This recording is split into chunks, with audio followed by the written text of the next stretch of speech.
Sports Office is cranking back up again, and we're talking about combat sports because we're in Albuquerque, combat sports mecca. And to my left, Tim Means, UFC fighter who's fresh off a victory where he just pummeled his guy. I mean, what was up with that, man? You wanted a quick night? The girl said she was ready for dinner early, or what's going on? Dinner was definitely on the table, so the thing of the nature is I'm tired of being called a decision fighter. My last 3 fights I went to decision, and it was more of a timing problem. I was getting guys hurt, not getting them out of the fight, and we just really kicked hard sparring out of the gym and just really drilled and went over situations, and it paid off in the fight. Yeah, but were you surprised how fast it went, or? Yeah, Lima's durable, big guy. Comes from America Top Team, so I just felt super accurate that night. Like my shots just weren't missing, and I was just having to pepper him until he didn't want to get up no more. So I turned around, was kind of like, "Yeah, buddy," and went from there. What about him? Was he like taken aback by the end of it, or? He was super respectful the whole night. Ran into him a few times at the hotel, and just a smile on his face. Nice guy, Probably get a beer and hang out with the guy, but it was just business that night. He was like, "Thanks for my beatdown." Yeah, right. Now going back to 170, you're fighting at 170. You said that's where you should be, huh? Do you feel like that as far as because you were strong and just? Yeah, I do. I've been strength conditioning workouts with Dwayne Davis, and I was fighting 155, and the UFC asked me to move up and go over to Legacy in Texas and fight Pete Spratt, who's a big guy in his own right, to see if I'd be able to hold my own. And since that time, I've been lifting with Dwayne, and it's a couple years later, and I feel really good. Still have a skinnier frame, but I'm a long guy, and Dynamite comes in small packages, so having little twig arms, but I have some pop in there, So 170, more calories, always smile by that. I get to go home, eat dinner, big portions, and fighting's become fun again. Got a little bonus for that fight, didn't you? Yeah, I got a little bonus, Yeah, the fight of the night, isn't that what that was, or what you get? I think it was performance of the night. Performance of the night, yeah. Bonuses, yeah. So. I know you got some extra money, man. I know that I didn't have to go to IHOP if I wanted to hang out with you for breakfast. You could have picked up the tab. Yeah. The bonus was nice. Yeah, I bought dinner that night for our coaches and stuff. So that was a great feeling. My team really helps me out a lot, and it feels good to be able to give back to those guys too. What's next, man? I mean, because I know you probably want to stay active as much as possible and line up some stuff.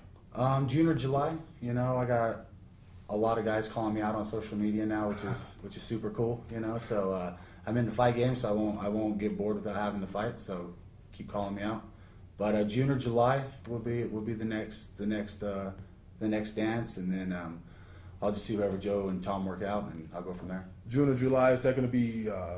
It's on UFC, obviously.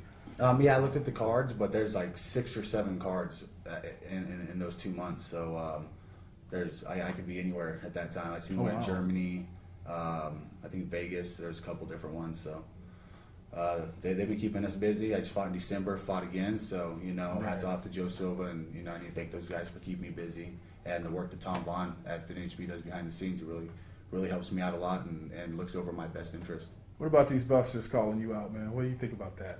I think it's flattering, I'm doing something right to have these guys knocking on my door and wanting to beat me up. Like that night, right after the fight, his teammates were calling and touching base with me and saying they hang birds on their wall and all that good stuff. And all right, that's cool, man. You like that though, huh? It seemed like you just get excited. Like, yeah, call me out. I like the animosity, and if there's a fight in his hometown, let's do it there, and we'll just kick down all the doors while we're there. Oh man, so you talking about June or July? Like going back to your past and stuff like that. That's kind of helped your career as far as the toughness part, didn't it? Would you say that? Or? It's made me tough and patient. When you're having to deal with the legal system, it's on their time, so you have to wait and wait for them to come around to get you. Especially if you're in handcuffs and an orange jumpsuit, you're waiting on that concrete bed, waiting for them to come get you. And the patience is the key to getting through that. So I've had some setbacks, I've had some good times in the cage, but ultimately being patient and learning in the gym, and that's what this has come down to: work ethic. And then my fiance, she also fights, so it's constantly in the household, and it's just become a positive environment for myself. That I can have these guys calling me out on social media, and I'm going to find the positive in it to want to shine at the end of the night, Right. I guess, want to go across the street and get into a fist fight with them. You know, there's a time in the day to do it, and that's where patience comes in. See, now that sounds like you really learned something from, you could take stuff that happens to you that's bad and come out and be worse, or you could just say, no, I'm not going down that road. I know what I need to do now. It seems like that's what you've done. You know, all honesty, having to wash my underwear in a sink, you know, and eat nasty food whenever they want to tell me I need to get up and when I can go to bed, that's disheartening trying to be a so-called man. And, you know, it's a lot better opening my refrigerator at night and drinking my own apple juice, you know. So keep bringing on the life lessons, I guess, and I'll keep trying to learn.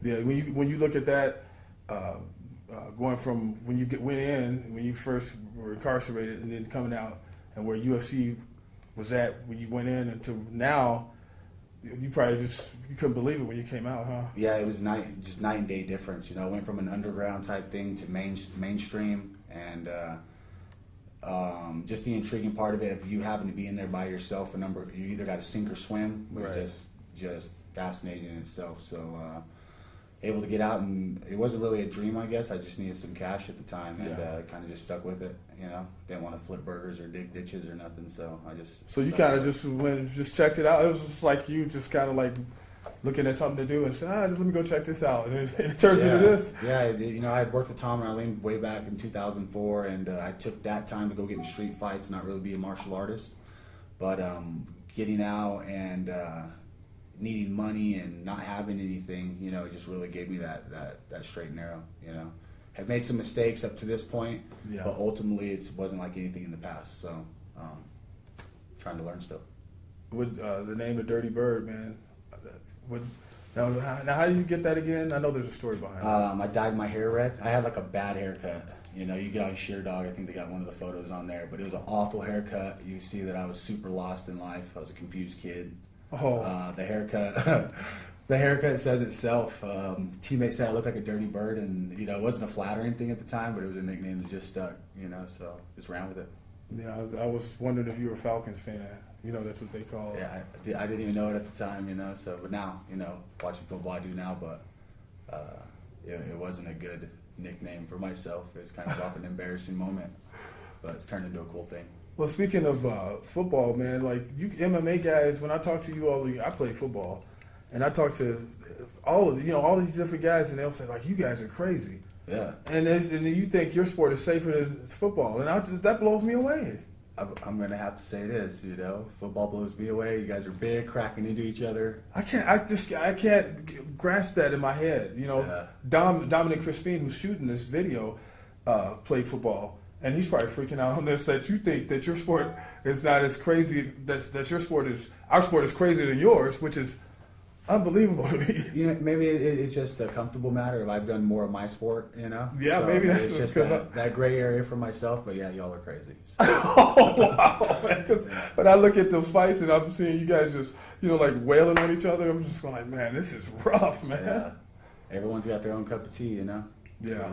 What do you see for yourself in the future? Like, what do you want to do where you say, that's what I want? Or do you have any goals set or anything like that? Yeah, we have a teens program, Fit in HB. We teach a teens program there that's it's based off MMA, but it also helps build self-confidence in kids, you know, especially ones that come in there getting bullied, stuff like that. That's cool, man. We're not telling kids, hey, become pro fighters, none of that. We're definitely wanting their GPAs to be up, to being role models in school. Yeah. We have a couple kids that we're butting heads with right now with it, but ultimately we're getting through to some point, you know. So you have a kid that needs a little bit of guidance or just wants to hit a bagged event, you know, any of that can help. It can take a long positive role in their life rather than going to school with those feelings vented or locked in. Yeah, there you go. So I like what we do. That's the next step for me is the coaching portion of it. I enjoy teaching. I understand my sport.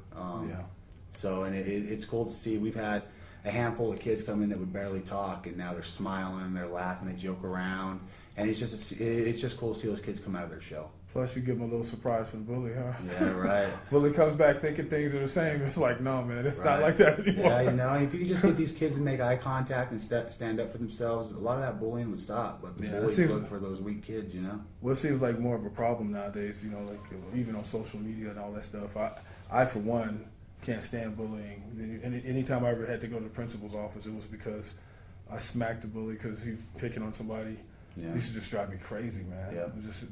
It drives me nuts. I hate it. Yeah. I absolutely hate it, yeah. And for me, you know, I would get bullied and then I would go and bully. So there was like a revolving door there, you know, and it would always come from this one individual, and then I would not like an individual. And then you take it to that. It was a circulating problem, you know, Yeah. and I would do the same thing. I would wind up getting in fist fights, and before long, just school wasn't for me. And I just felt like a lost kid. And the Dirty Bird nickname definitely comes from that era, Wow. you know, so. All right, Tim Means, Yeah. UFC fighter, one of the good UFC fighters. This guy is cracking heads and doing it right. I'm Van Tate, Dominic Crispin behind the camera. We'll see you next time.